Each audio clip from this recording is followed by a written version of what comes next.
Hey guys, Patrick Freeman here. Today's January 27th and it is day 4 of, or it's my 4th video to upload regarding my experience, my coverage, my feelings about what's going on regarding the coronavirus here in China. I'm in the Tenant district near the Chaiyuan train station. So far, there are no confirmed cases in the Tenant district, which is good. However, in Chongqing, there's about 110 confirmed cases. Nationwide, there are 2,744 cases and with about 81 deaths so far. So it's still spreading.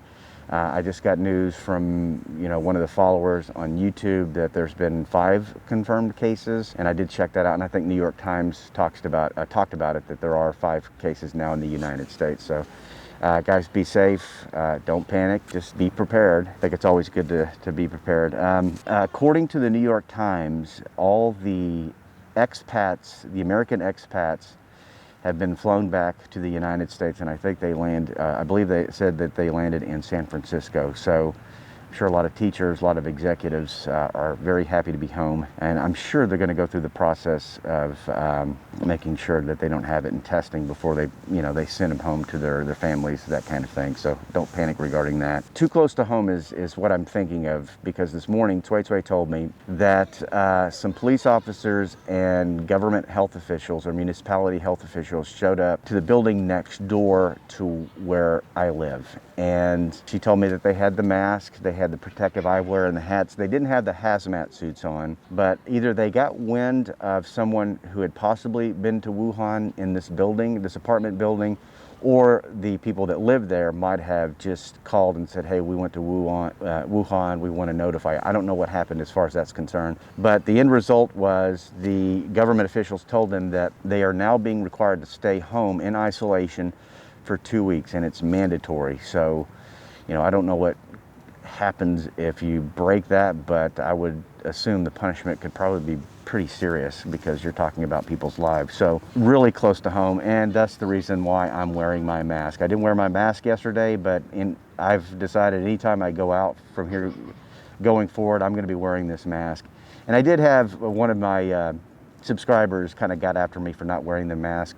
Christy, thank you for reminding me to be responsible. So this is for you, and of course the reason across my apartment. I had a conversation with Cui, and I was asking her, I said, is it a cultural thing that Chinese don't go to the hospital when they're sick? And she says, well, it's the opposite. Usually they go to the hospital, or they go to the doctor, or one of the local clinics, they just have a sniffle.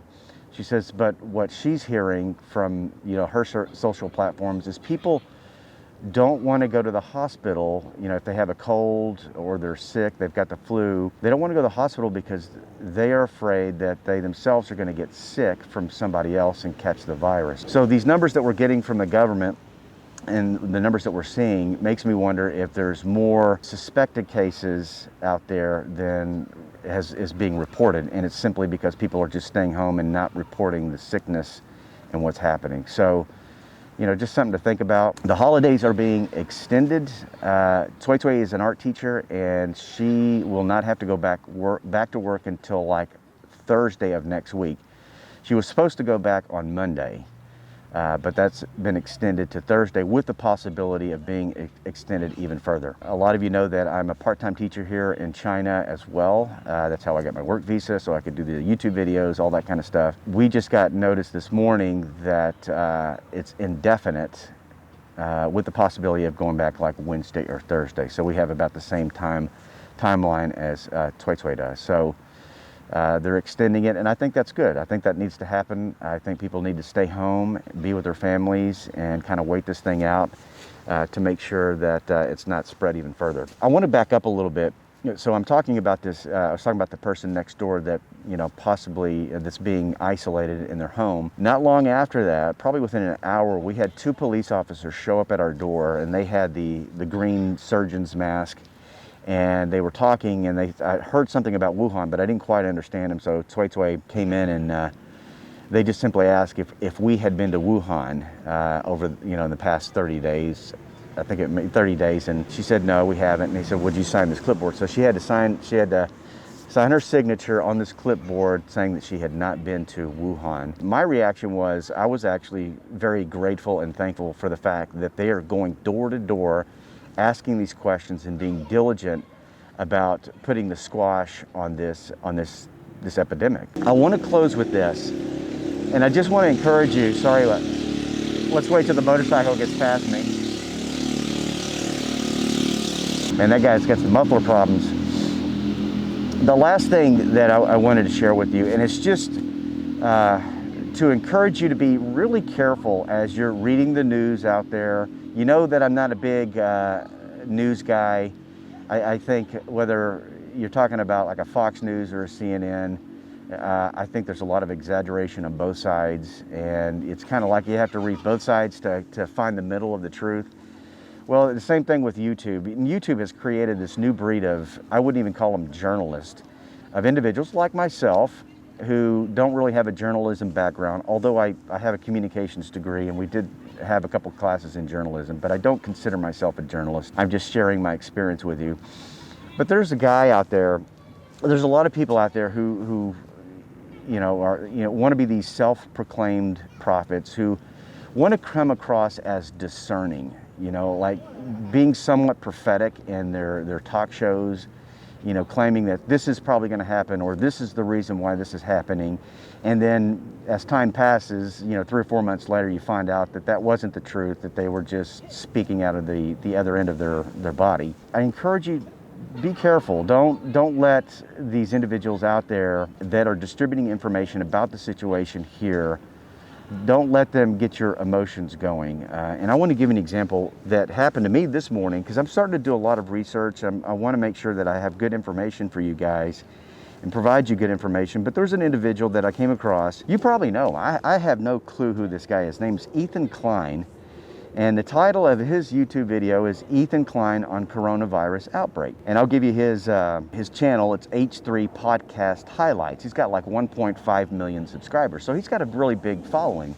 And, kudos to him for that. But I will say, in his discussion about what was going on in China was totally irresponsible and just making flippant comments about what was going, like in Wuhan. He's talking about Wuhan. I've got 4 minutes left. He was talking about Wuhan and that the entire city was closed down. He was right about that. The entire city is closed down. You can't get in, you can't get out. But he was saying that all 11 million people in that city were going to die. I mean, really?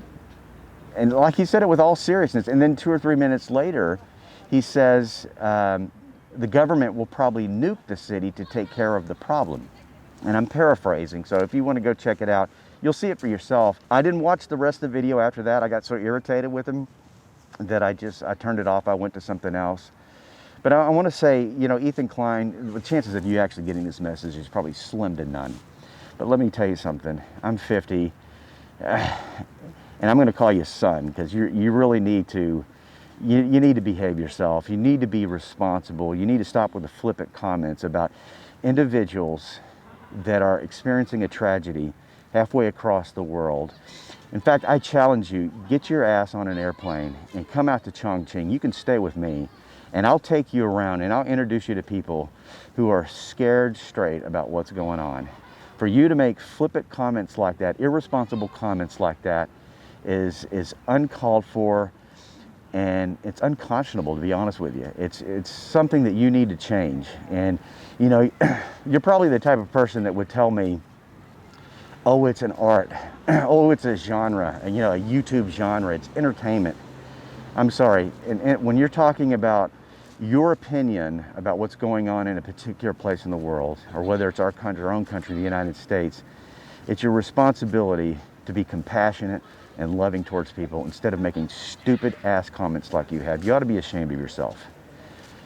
And I was really, after I saw that, and there was another whole Facebook thing where they were talking about communists and communist bastards. It reminded me of like the 1950s, when there's just such a focus on destroying communism and you know, everybody was a communist. And it's just the verbiage reminded me of that on this Facebook post. Guys, just be very careful with these people. Take it for a grain of salt, or don't even watch it. Just go to something else and ignore this kind of stuff. Try to find some good sources that, you know, are giving you information that you can, you know, you yourself can process and make an informed decision. Stay away from these talk shows where they're making comments like that. It really made me embarrassed. I'm very proud to be American, but it made me embarrassed of the American attitude and the American spirit towards China. I love this country. I love my country. I'd die for my country. If war broke out, I'd be the first one on the plane going back and loading up the M16, okay, loading up the weapons and fighting for freedom. Yeah, China is run differently. It's a different country here, but I am a guest and I have been treated with respect by this country. And these are real people out here, and they're experiencing real sadness and tragedy. So stay away from the pundits that might fill your mind with too much negative information. My heart rate is going. It's like it just irritated me so much. Okay, I'm going to cut it off. I got 1 minute left. Guys, thank you for watching. Thank you for your comments, and thank you for continued prayers for this country and everyone that is here. Take care, guys.